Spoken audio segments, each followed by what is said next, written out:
Hello everyone, hope you all are doing good. तो आज हम करने जा रहे हैं एक गेस्ट पेपर क्लास +2 केमिस्ट्री का। तो ये जो गेस्ट पेपर है आज हम इसको सॉल्व करेंगे कि क्वेश्चंस आते कैसे हैं और हम इसको सॉल्व कैसे करते हैं।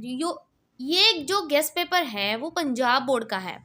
तो जैसे कि आप सबको पता है पंजाब बोर्ड में ऑप्शंस आते हैं और तो जैसे कि हर एक क्वेश्चन में और के ऑप्शंस हैं, तो हम कम से कम अगर क्वेश्चन 4 है या 5 है उसमें से 2 से 3 क्वेश्चन सॉल्व करके मैं आपके लिए लेके आई हूँ ताकि आपके लिए इजी हो पढ़ना। आपको आंसर्स भी प्रोवाइड करूंगी इसके साथ साथ, ठीक है।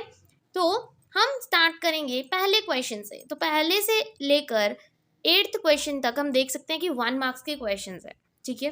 तो ये सारे 1 मार्क्स के क्वेश्चन हैं। तो इसमें सबसे पहले डेफिनेशन आई है कि डिफाइन करना है rate law for the reaction. Rate law आप सबने पढ़ा होगा, राइट। अभी तक तो बुक पढ़ी ली होगी, फर्स्ट पार्ट का इक्वेशन है ये। तो रेट लॉ एक्चुअल में क्या होता है, इक्वेशन होती है, ये एक ऐसी इक्वेशन होती है जो डिस्क्राइब करती है mathematically that the rate of chemical reaction depend on reactant concentration. कि डिपेंड करती है कि रिएक्टेंट कितना है, ना कि इस चीज पे डिपेंड करती है कि प्रोडक्ट कितना है। ये आप सबको पता है, आपने रिएक्टेंट और प्रोडक्ट की बात की थी। ये कभी भी प्रोडक्ट पे डिपेंड नहीं करता, ये हमेशा रिएक्टेंट पे डिपेंड करता है, जो रेट लॉ रिएक्शन होती है, राइट। कि कितना आपके पास रिएक्टेंट है ना कि प्रोडक्ट है, ठीक है। तो उसको रेट लॉ कहते हैं। तो उसके बाद सेकंड क्वेश्चन जो हमने किया है वो है define the order of reaction. मतलब ऑर्डर ऑफ रिएक्शन क्या होता है, आप सबको पता है। हम ऑर्डर निकालते हैं रिएक्शन का, जैसे हम रिएक्शन करते हैं, हमने ए के ऊपर 1 दे दिया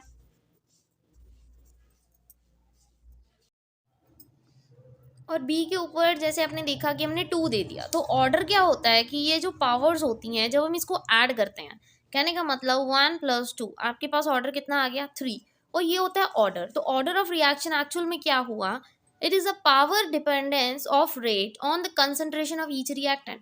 कि हर एक रिएक्टेंट के ऊपर उसकी कितनी कंसंट्रेशन है उस पर डिपेंड करता है। ये फॉर्मूला है ए की पावर x एंड बी की पावर y। मतलब ए के ऊपर कोई पावर लगी है और बी के ऊपर भी कोई पावर लगी है, ठीक है। उसके बाद हम नेक्स्ट क्वेश्चन जो करेंगे इस गेस्ट पेपर में से वो है ये क्वेश्चन। ये क्वेश्चन मैं वही आपके लिए ढूंढ के लाई हूँ जो बहुत ज़्यादा इजी है और आपको एग्जाम पॉइंट ऑफ व्यू में भी, मतलब अगर ये क्वेश्चन आए, वैसे तो ये गेस्ट पेपर है तो ऑलमोस्ट बहुत ज़्यादा चांसेस हैं कि क्वेश्चंस इसमें से ही आएंगे, इससे बाहर कोई क्वेश्चन नहीं आएगा। बट फिर भी मैं आपके लिए ये लेके आई हूँ क्वेश्चंस तो जो इम्पॉर्टेंट है और इजी हैं आपको करने के लिए, आपको याद भी रहेंगे और आप पढ़ भी चुके हो, ठीक है।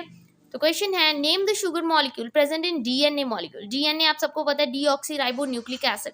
तो इस मॉलिक्यूल में कौन सा शुगर मॉलिक्यूल प्रेजेंट होता है, तो इसका आंसर है सीधा राइबोस। ये 1 मार्क्स का क्वेश्चन है तो आप ऐसे ही कर सकते हो। और इनमें से चॉइस आती है name the enzyme that convert maltose into glucose. Maltose से ग्लूकोज कौन सा एंजाइम बनाता है, माल्टेज बनाएगा। Now comes a polypeptide. Polypeptide actual में क्या होता है, इसमें से मैंने 3 क्वेश्चंस कर दिए, आपको इजी हो जाएगा क्योंकि ये शॉर्ट थे तो आपको बहुत इजीली ये आंसर्स लर्न हो जाएंगे। पॉलीपेप्टाइड क्या होता है, शॉर्ट चेन होती है अमीनो एसिड्स की जो लिंक्ड होती है केमिकल बॉन्ड से। मतलब अमीनो एसिड की चेन, मतलब कोई भी अमीनो एसिड्स होते हैं वो चेन बनी होती है, उसमें जो बॉन्ड होता है उससे अटैच होते हैं, उसको पॉलीपेप्टाइड्स बोलते हैं हम, ठीक है। उसके बाद इसमें मैं क्या करूंगी, आपको रोज की रोज 5 to 6 क्वेश्चंस रिवाइज करवाऊंगी, ठीक है। तो आप कॉन्टिन्यूअस वीडियो देखिएगा, डेली की डेली आपको क्वेश्चंस मिल जाएंगे। इसी गेस्ट पेपर को हम कंटिन्यू करेंगे जब तक ये खत्म नहीं होता विद आंसर्स, ठीक है। उसके बाद क्वेश्चन है डिफाइन एंटी माइक्रोबियल्स। तो इसके आंसर्स मैं आपके लिए लिख के लेके आई हूँ। एंटी माइक्रोबियल्स क्या होते हैं, माइक्रोबियल मतलब माइक्रोब्स की बात हुई है, वो सब्सटेंस जो माइक्रो ऑर्गेनिजम्स को किल करते हैं। माइक्रो ऑर्गेनिजम्स कौन से होते हैं, बैक्टीरिया हो गया, ठीक है। बैक्टीरिया, फंजाई, यीस्ट, ये सब क्या है, माइक्रो ऑर्गेनिजम्स हैं। इनको जो किल करता है कौन सी दवाई है, वो एंटी माइक्रोबियल्स बोलते हैं उसको।